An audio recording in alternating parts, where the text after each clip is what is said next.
Today I'm going to try to draw this big palm tree in Tavira, Portugal, and that's it. I am going to completely ignore everything else around it. No background, no additional context, nothing. I am giving this tree every ounce of my attention, all of my skill, and if all goes to plan, this will be the most realistic thing that I've ever drawn. If that sounds like an exciting possibility, likely or not, give this video a like, and if you haven't already, subscribe to the channel.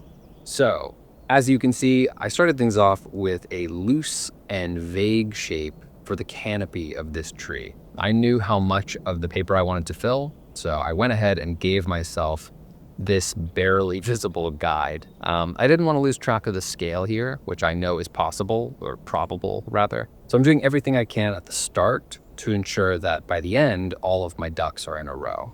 You may also notice that I'm not starting with the trunk of the tree, and this is on purpose. However alluring it may seem, I heard someone say in a video somewhere that starting with the trunk is a good way to lock yourself into a very strict and specific proportion, depending on the tree. And with a palm tree like this one, the trunk is pretty unforgiving since it's one distinct shape. And the palm fronds themselves follow suit. They're not these large amorphous clumps of leaves like an oak or something, but singular like appendages. Once they're on the paper, they can't really be amended very much. There's just not that much you can do to add to them. So on one hand, it might seem like the trunk should come first because the palm fronds are so particular, but I think in this case, it's easier to visualize the correct proportion of the trunk when I have a fully drawn canopy than it would be to draw the trunk and know exactly where to cut off the fronds. More specifically, drawing too big a trunk in this case would mean that I have to embrace drawing way outside of the frame, which isn't really a big deal to me. But if I can help it, I'd rather know where I'm going from the jump instead of backing my way into it. Hopefully that makes sense. So yeah, the palm fronds come first, and what I'm trying to do here is intently focus on a couple of things. First, the ones pointing straight on. These shapes are obviously more complicated than the rest because they don't have that classic shape that symbolizes a palm tree. The perspective is totally different, so I actually closed one eye to try to get rid of my depth perception, making it a bit easier to ascertain the shape in 2 dimensions. Anyway, I want to draw these first since everything else sits behind them, which leads to the second thing, light. The palm fronds in front, especially the central one to the left that's facing directly towards us, has a lot of light on it, and the last thing I want to do is fill that area with ink. So I'm careful to leave some empty space there, which goes hand in hand with its placement, perspective, and the third thing, its position.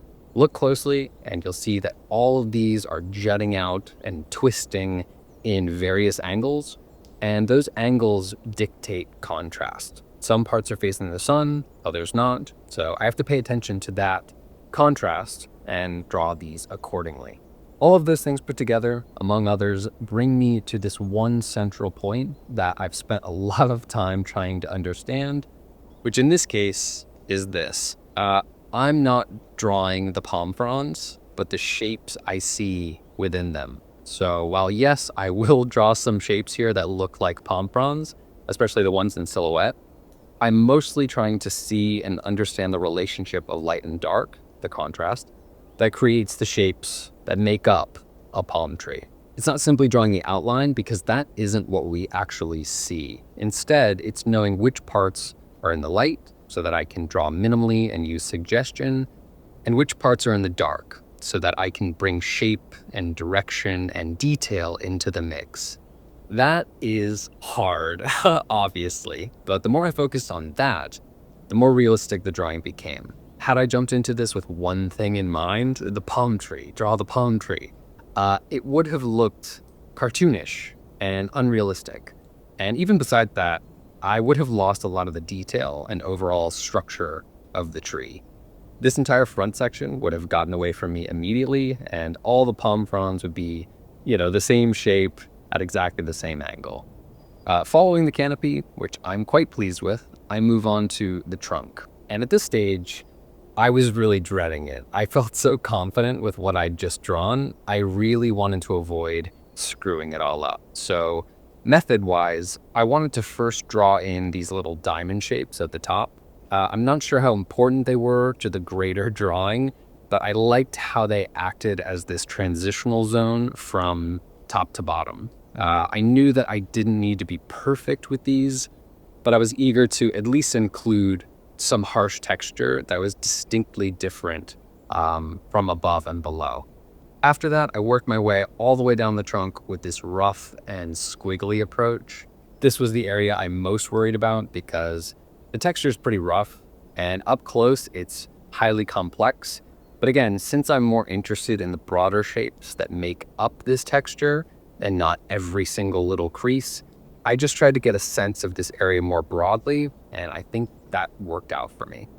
Finally, just like with the palm fronds, I'm observing how the light hits the trunk and filling those areas in accordingly. Again, I wasn't too precious with the specifics. As long as I managed to fulfill the illusion of detail and realism, I'd be happy. And you know what? I think I did just that. I think I pulled it off. I did exactly what I set out to do for this drawing, and in my opinion, it did indeed become the most realistic drawing that I've made. I really took my time with the observational portion of this one, and it paid off in the end. If this tree was part of a bigger, more complex drawing, I would be super happy. So yeah, this one is really exciting for me. I hope you like it as much as I do, although I doubt it. And if you enjoyed watching the process, make sure to like the video and subscribe to the channel. I appreciate you for taking the time to watch this one, and I'll see you tomorrow. Thanks.